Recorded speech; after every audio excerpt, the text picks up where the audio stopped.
গণভোট বা রেফারেন্ডাম হল এমন একটি ভোট যেখানে সাধারণ জনগণ সরাসরি কোনো বিশেষ জাতীয় ইস্যু বা সিদ্ধান্তে ইয়েস বা নো ভোট দেয়, যাতে সেই সিদ্ধান্ত বাস্তবায়ন হবে কি হবে না। গণভোটে সরকার বা সংসদ সদস্যরা ভোট দেয় না, সবাই সরাসরি ভোট দেয়। এটি গণতান্ত্রিক পদ্ধতির একটি বড় অংশ, যেখানে মানুষের সরাসরি মতামত নেওয়া হয়। গণভোট 2026 বাংলাদেশে কোন বিষয়ে অনুষ্ঠিত হচ্ছে? বাংলাদেশে 12 ফেব্রুয়ারি 2026 সালে ত্রয়োদশ জাতীয় সংসদ নির্বাচনের সঙ্গে একটি গণভোটও অনুষ্ঠিত হবে। এখানে ভোটারদের জিজ্ঞাসা করা হবে তারা জুলাই ন্যাশনাল চার্টার বা রাষ্ট্রীয় সার্বিক সংস্কার বা সংবিধান সংশোধনের একটি বড় প্যাকেজ কনস্টিটিউশনাল রিফর্মসের অনুমোদন করবে কিনা। গণভোটে প্রশ্নটি মূলত এই July charter and constitutional reforms বাস্তবায়ন করতে রাজি তো? যদি হ্যাঁ, তাহলে দেশ নতুন সংস্কার বাস্তবায়নের পথে যাবে। যদি না, তাহলে এই সংস্কার প্যাকেজটি বাস্তবে না হবে। এখন পর্যন্ত গণভোট প্রশ্নটি সংক্ষেপে হচ্ছে ইয়েস বা নো ভোট। পিন পয়েন্ট: কেন 2026-এ গণভোট? মোট পরিবর্তন বা উদ্দেশ্যগুলো। 1. সংবিধান ও রাজনৈতিক সংস্কার। গণভোটে যে জুলাই ন্যাশনাল চার্টার আছে তা বিভিন্ন রাজনৈতিক দল ও নাগরিকদের সাথে আলোচনা করে গঠিত একটি সংস্কারের কর্মসূচি। এর মাধ্যমে সংবিধান ও রাজনৈতিক ব্যবস্থার কিছু মৌলিক পরিবর্তন আনতে চাওয়া হচ্ছে। 2. জনগণের সরাসরি অনুমোদন চাইতে।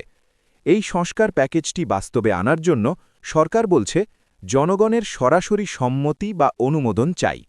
এজন্য সংসদ নির্বাচনের পাশাপাশি গণভোট আয়োজন করা হচ্ছে। 3. দীর্ঘমেয়াদী রাজনৈতিক স্থিতিশীলতা। এটা বলা হচ্ছে অন্তর্বর্তী সরকারের পক্ষ থেকে যদি ইয়েস ভোট জিতে যায় তাহলে দেশের জন্য দীর্ঘমেয়াদী ইতিবাচক পরিবর্তন হবে এবং ভবিষ্যতে রাজনৈতিক উৎসাহ, সাংবিধানিক ভারসাম্য ও গণতান্ত্রিক প্রক্রিয়া সুদৃঢ় হবে। গণভোটে ইয়েসের মানে কি? জুলাই জাতীয় সনদ এবং সংশোধনগুলো অনুমোদিত হলে সরকার ও বিরোধী দল সহযোগীভাবে তত্ত্বাবধায়ক সরকার ও নির্বাচন কমিশন গঠন করবে। প্রধানমন্ত্রী সর্বোচ্চ 10 বছর মেয়াদে থাকার সীমাবদ্ধতা। বিচার বিভাগের স্বাধীনতা আরও শক্তিশালী হবে। সংসদে মহিলাদের প্রতিনিধিত্ব বাড়বে। প্রধানমন্ত্রীর হাতে ক্ষমতা একচেটিয়া ভোগ করার সুযোগ কমবে। নাগরিকদের মৌলিক অধিকার সংবিধানে আরও সুরক্ষিত হবে। ভাষা ও স্বল্পমথু ভাষাগুলোর স্বীকৃতি সংবিধানে আসতে পারে। এমন কিছু মৌলিক পরিবর্তন আসতে পারে বলে সরকার ও সমর্থকরা দাবি করছে।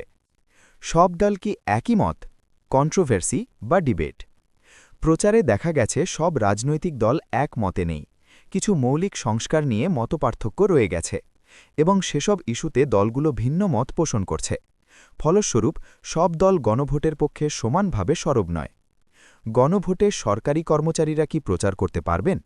ভোটারদের ইয়েস বা নো বেছে নিতে প্রচার চালাতে সরকারি কর্মচারীরা সরাসরি পক্ষে বা বিপক্ষে প্রচার চালাতে পারবেন না, এটি নির্বাচন কমিশনের স্পষ্ট নির্দেশ। ভিন্ন মত বা মতামত জানানোর ক্ষেত্রে সরকারি কর্মচারীরা নিরপেক্ষ থাকতে বাধ্য। জনগণের জ্ঞানের অভাব ও সচেতনতা। অনেকে এখনও জানেন না গণভোট ঠিক কী বা কিভাবে ভোট দিতে হবে, কি পরিবর্তন আসবে, এই ধরনের বিভ্রান্তি থাকার তথ্য পাওয়া গেছে। সারসংক্ষেপ: গণভোট কেন গুরুত্বপূর্ণ? এটা সাধারণ জনগণের সরাসরি মত নেওয়ার একটি গণতান্ত্রিক উপায়। এতে দেশের ভবিষ্যৎ সংবিধান, রাজনৈতিক ব্যবস্থা এবং ক্ষমতার ভারসাম্য নির্ধারণ হতে পারে।